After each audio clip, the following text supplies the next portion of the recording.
Siyempre umaalma itong, itong bangag administration sa pamamagitan ng kanilang vlogger na itinalaga nila na ang tanga talaga, 'di ba? Abogagang walang alam. Ang tanong ko nga, mga kababayan, kayo 'yan, ano ba ang ginagawa ng bangag administration? Nasabi ni dugyot vlogger, yung Malacanang, dugyot na abogagang vlogger na parang alam mo tumutula lagi na parang okay, kaya wag nyo na ikumpara sa akin yan, malayo yan. Kakain muna siya ng maraming polvoron. Okay, dahil wala yung paninindigan para sa kalimutan mo ba, dugyot vlogger ng Malacanang turned undersecretary ng amo mo na nag-umikot-ikot sa buong mundo at bit-bit pa ang mga polboronic niyang mga kajaming.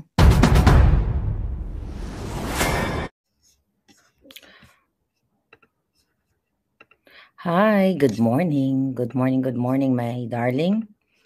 Okay, I will live. Live na ba tayo? Okay, dog. Medyo mahina yung signal today. I hope maging okay itong live natin. We'll see what's gonna happen. Oh, may nanonood na 47, 48, 49, 50. Okay. Hi, Kaloy. Fight, fight, fight. My Paris. How are you, my darling? Okay. Si Ma'am Parvina, Orlando Nicolas. Ayan. Ren Reclusio, Priscilla, at marami pang iba. Thank you so much for watching. Please share. So, pag-usapan natin ang mga maiinit na balita in connection pa rin sa ating laban dito sa The Hague or Den Haag in the Netherlands. Andito pa rin po ako sa Netherlands but later baka mag-drive kami maybe sa saan ba yun yung malapit dito? Sa Germany or sa Belgium? We don't know yet. Di ba? Gusto namin mag-drive at tignan namin yung mga palangga natin doon na nag-iimbita sa mga bagay-bagay sa buhay. Alright. Sir Zoro nandito. Okay, yan. Pakigorgor nga yung mga dapat gurgurin. Okay, syempre yung okay, accidentally ano yun? Nabasa ko Black kay Attorney Trixie. Okay.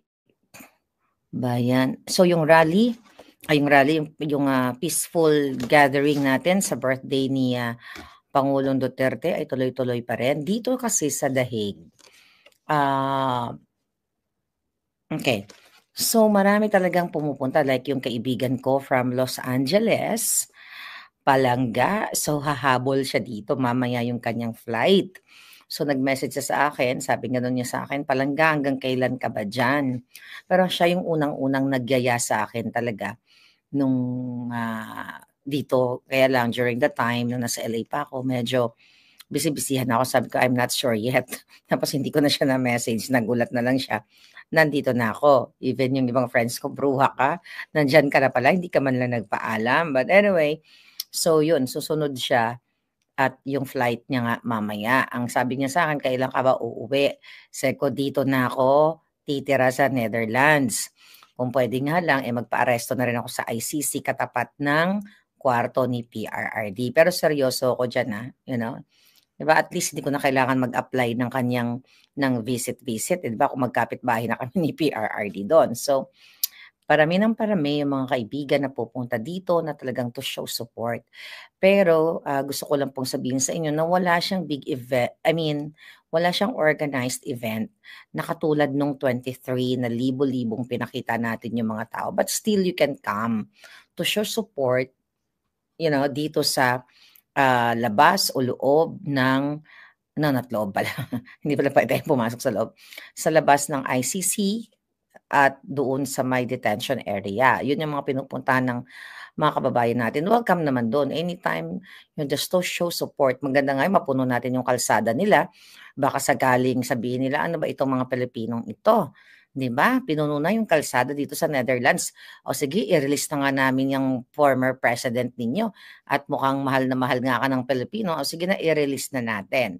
Those are wishful thinking lang. Huwag nyo i-twist yung sinabi ko. Okay, ang dami kasi nagte-twist, but ganun talaga. Ang sabi nila na Maharlika nadulas dahil malapit na lumabas si PRRD. I'm just being optimistic and positive, okay, na malapit nang lumabas ang Pangulong Duterte. Malay mo, sa 28, lalabas na ang mga brusko nating mga kababayan, ang mga kaparian dahil nagsasalita na, dahil nasa road na nga tayo to perdition, which is ang sinabi ni Inday Sara doon sa speech niya na napapunta na tayo sa karimlan. Okay? Hindi pa ba tayo papunta sa karimlan dyan sa Pilipinas? Ngayon, mga kababayan, nung sinabi ni Inday yan, syempre umaalma itong, itong bangag administration sa pamamagitan ng kanilang vlogger na itinalaga nila na ang tanga talaga, 'di ba? Abogagang walang alam. Okay? Puro lamang emosyon. Hindi ganyan ang laban sa buhay. Hindi puro emosyon or kasinungalingan dahil ang Presidential Communication Office, yan ay extension ng bangag na presidente na magsasabi kung ano ang mabuti at ginagawa ng kanilang pamunuang bangag. Pero nagre-reflect nga na talagang bangag sila the way sila magsasagot-sagot. 'Di ba? Katulad nitong si Castro. Nung tinanong siya ng mga media na anong masasabi mo patungkol sa sinabi ni Vice President Sara Duterte na road to perdition na nga ang Pilipinas. Ang sabi naman ng dugyot vlogger, tawagan na lang natin siya ng dugyot vlogger, okay?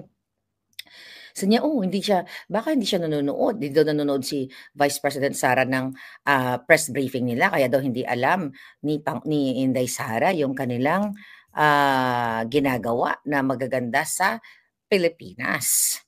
At ang sinasabi nito nung dugyot vlogger, turn to undersecretary, okay, na mas kung maging ang leader daw ay katulad ni Inday Sara, mas parang lulubog daw yung ating bayan natin. Ang tanong ko nga, mga kababayan, kayo yan, ano ba ang ginagawa ng bangag administration? Nasabi ni dugyot vlogger, yung Malacanang, dugyot na abogagang vlogger, na parang alam mo tumutula lagi, na parang si Keso din, tumutula-tula, na ano tayo no, mga kababayan, eto yung ganito, yung mga, hindi siya sincere, hindi siya coming from the heart and coming from normal na tao pag sumagot. Okay? Kaya wag nyo na ikumpara sa akin yan, malayo yan. Kakain muna siya ng maraming polboron. Okay? Dahil wala yung paninindigan para sa Pilipino.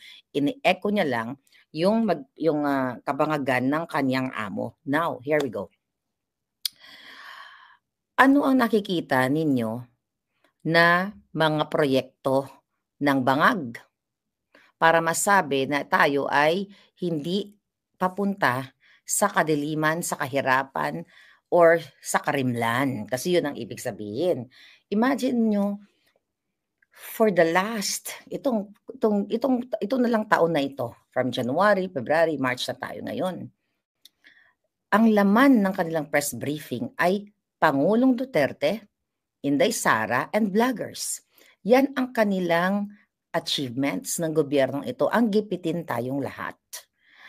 Ulitin ko, nung panahon ni Pangulong Duterte, deadma ang mga vloggers, mga dilawan, pulahan, o kung ano paman. Hindi yan nagkakaroon ng puwang everyday sa mga press briefing, and Spokes Harry Roque can attest to that, na hindi yan vision or mission or intention or goal ng gobyerno ni Pangulong Duterte na pagpapapatulan itong mga vloggers. Alright? Kasi ang inatupag ng Pangulong Duterte kung paano niya paano magkaroon ng peaceful living ang mga Pilipino. Through that war on D. Kung paano gustong tuliin ni PRRD ang mga tax evader katulad ni Lucio Tan, Mylong, Dunkin Donuts, kung ano pa, para ibalik ang pera sa mamamayang Pilipino. Yan ang pinagkabalahan ni Duterte kung paano bigyan ng karangyaan na buhay o magandang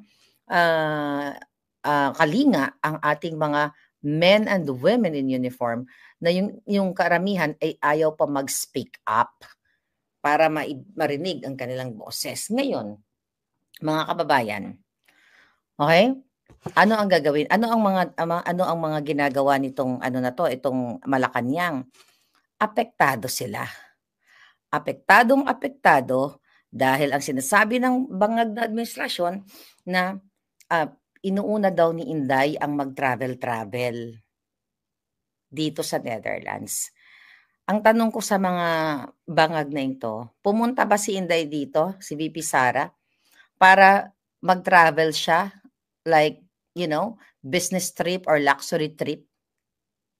Nakalimutan mo ba, dugyot, vlogger ng Malacanang turned undersecretary ng amo mo na nag-umikot-ikot sa buong mundo at bit-bit pa ang mga polboronic niyang mga ka-jamming na sinabi na nakakuha siya ng mga pledges from all over the world kung saan man siya pumunta. Na hanggang ngayon, hindi pa naipapaliwanag, okay? Hindi pa naipapaliwanag kung nasaan na yung mga, kung magkano ang nagastos doon sa pag-ikot-ikot ni Bangag sa iba't ibang banig ng mundo, doon sa mga pledges na sinasabi na wala namang pledges dahil wala pong gustong magtiwala, kung meron man kakarampot na ibang lahi na mag-invest sa Pilipinas dahil nagbalikan na ang extortion mismo galing sa gobyerno ni Bangag.